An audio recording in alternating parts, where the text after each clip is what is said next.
Do you really think Kenya is a bad country? I'm asking you. Because sometimes you hear someone saying, I'm tired of this country. If I get an opportunity to leave this country, I'm gone. I understand. Maybe you are looking for a better job. Maybe things are not working out.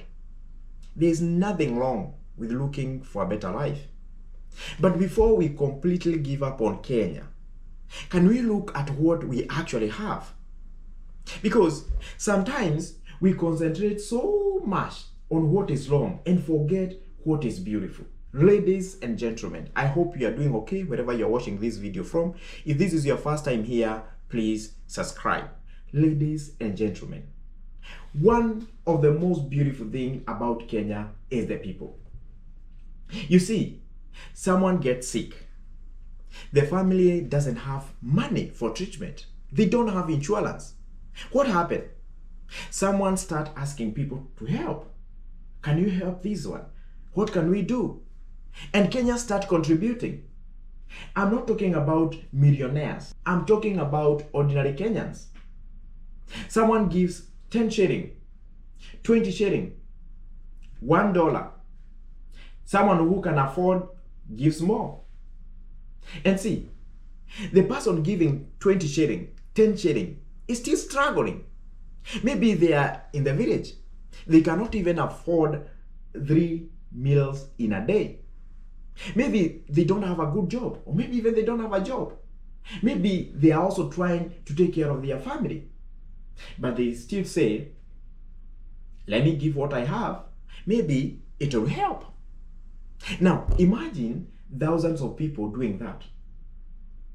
We have seen hospital bills being paid. We have seen family getting help when they thought they had nowhere else to turn. We have even seen people raising enough money to take someone abroad. Now tell me, how can you not love that about Kenya? How can you not love that about Kenya?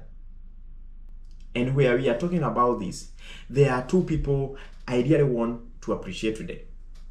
Apostle Dan Wema and Cukura Nairobi. I know some of you have watched what these guys have been doing. You see Dan Wema spending long hours around hospitals. Sometimes you see him there late at night, walking around those corridors, theater. People are going through treatment. Family are worried. Hospital bills are there. And he is there asking, what can we do to help this person? What can we do to save this person's life? Then he comes to Kenyan and make the call. He posts something on his platform. And Kenyans respond. Look at Cukura Nairobi. You have seen that same spirit. Someone needs help. He uses his platform to bring people together. We have even seen him helping raise money for someone who needed to travel to India for specialized treatment. Look at that. One person may not have all the money required, but they have a voice. They have a platform. They have people who trust them. So they say, guys, can we help this person? Guys, tap. Then you come with your 20, I come with my 10. Someone else comes with 100. And the result? We have done something that one person couldn't do alone. We have done something that one person couldn't do alone. That's why I feel we should give these guys their flowers. Apostle Dan Wema and Cukura Nairobi, we see you guys. We appreciate you. We appreciate your help. We appreciate your call for help. We appreciate you standing with people when they are going through some of the hardest moments of their lives. I also want to appreciate the Kenyans who answer those calls, because without you guys, it doesn't work. And to me, that's Kenya. That's Harambee. Remember this. Remember these things, called Harambee, started long time. We grew up hearing the word Harambee. Let us pull together. Let's come together. The call became part of our national identity from early days of independence. It was introduced by our founding father and it became our identity. Look at us today. Look at us today. We are still doing it. The only difference is that now we have phones. We have mobile phones. Someone creates a WhatsApp group. Someone share an M-Pesa number. Then you start seeing, send, receive. Let's keep going. Different generation, different technology, same spirit. That's Harambee. I don't think we should ever lose that. Now, take a Kenyan and put them 1,000 miles away from home. Those who are in UK, those who are here in United States. Give them some time. What happened?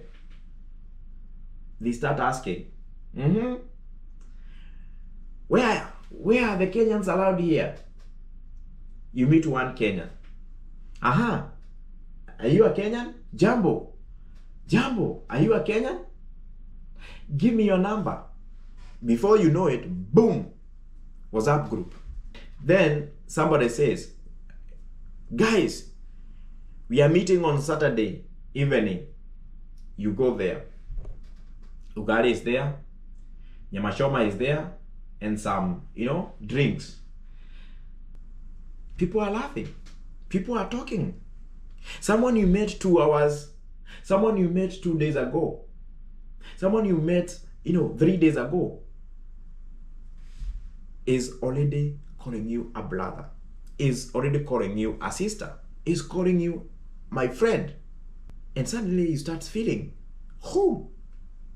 Then look at what happened when somebody in that community has a problem.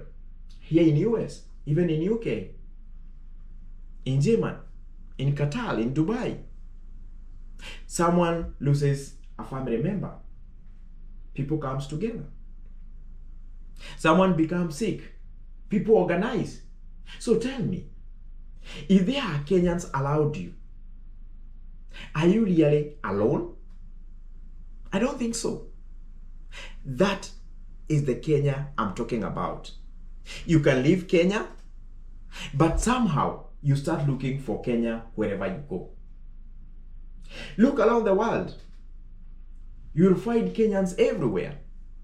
Healthcare, technology, transport, education, agriculture, sports, all kinds of work. We are hardworking people. We are creative. We find our ways. Things become difficult sometimes. We complain a little bit as Kenyans. That's normal. We make some jokes around it. We blame people around. We wake up and continue. There is something in us that keeps us saying, tomorrow can be better. Tujaribu kesho. Tujaribu tena. We'll try again. Now, this is where I need you in this conversation. If this is who we are, if you can contribute toward my hospital bill, if I can contribute toward your hospital bill without asking where you come from, if you can work together, eat together, help each other, live next to each other, what happened to us when these political competitions come? What happened? Because today you are working with someone and you don't care which community they come from. That's your colleague. That's your workmate. You buy from somebody and you don't ask about their tribe, their region. Your neighbor is simply your neighbor. The election season come. Suddenly we start hearing, oh, our people, our region, their community. Wait a minute. What happened to us? Where did the Kenyan who helped another Kenyan yesterday go? Who benefits? Who benefits when we divide ourselves? And this is where I think we really need to be very careful. Who benefits? Me? You? Because after the election, I still need to wake up and work. You still need to work. Our family needs hospitals. We still need businesses. We still need our neighbor. We still need each other. Why should you hate me because I come from a different part of Kenya? Why should I hate you? You support your person. I support mine. We disagree. We can disagree. We can debate. And that's okay. That's democracy. But after the election, you are still my fellow Kenyan. The person, the person you were helping yesterday should not suddenly become your enemy because, of political competition. Because of politics. Now, look at Kenya again.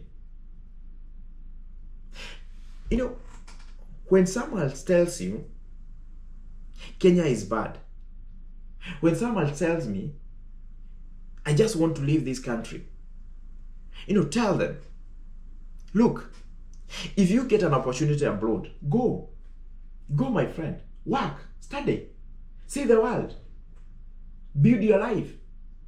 There's nothing wrong with that. But don't convince yourself, my brother, that everything about home is bad. Look at people like Apostle Dan Wema and Cukura Nairobi, bringing people together to help someone they may not even personally know them. Look at our family. Look at Harambee Spirit. Look at Kenya community abroad, what they are doing. Look at how hardworking our people are. Look at our culture. That is Kenya. Of course, Kenya has problem. I agree. We should not pretend it doesn't. There are things we need to fix. I agree.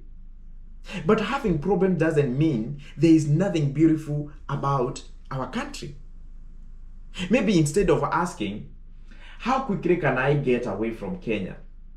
We should sometimes ask, how can we protect what is good about Kenya? We are fixing what is wrong. We have something beautiful. We have a good country, good weather. Let's protect it. Now, join this conversation and tell me in the comment section, what is that one thing about Kenya that no matter where you go in this world, you will always be proud of your country. Until next time, this is Joe. Bye-bye.